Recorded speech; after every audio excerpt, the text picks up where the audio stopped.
Tout individu aspire à réussir, ce qui interroge aussitôt sur le sens qu'il y place. Face aux grands défis de notre temps, que signifie donc réussir? Pour soi, pour l'autre, pour nous. En quoi ces réussites participent-elles ou non à la défense de la paix, de la justice, de la dignité mutuelle?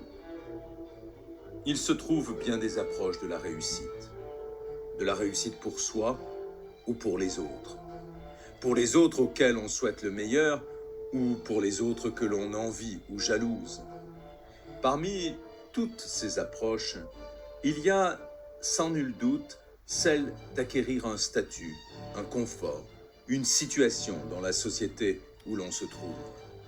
Y obtenir le respect, voire l'admiration pour l'exception de ce que l'on fait, ou parfois que l'on ne fait pas.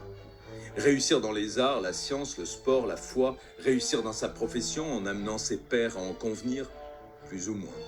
Réussir en constituant un patrimoine financier, intellectuel, moral, auquel autrui pourra venir ou non puiser.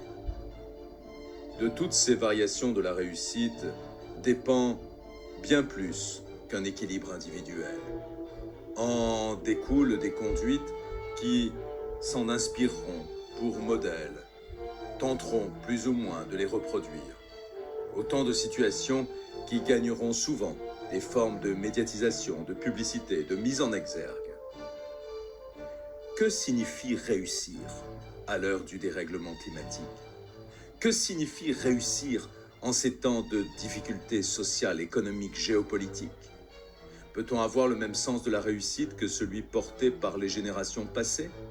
Est-il une forme de réussite qui traverserait les âges, une manière de réussir dans l'existence qui transcenderait les époques et les individus? Et si une partie de la réponse résidait dans un certain rapport à la paix?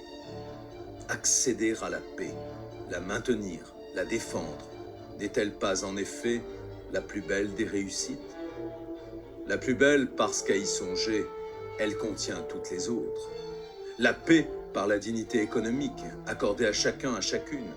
La paix par le dépassement des discriminations de toutes sortes. La paix par l'aptitude à faire taire les armes. La paix par l'apport d'une nourriture saine à tous et à toutes. La paix par le combat pour la biodiversité dans le respect de la vie et sa sauvegarde. Oui, cela ne serait-il pas réussir en conciliant l'épanouissement individuel et la réalisation collective?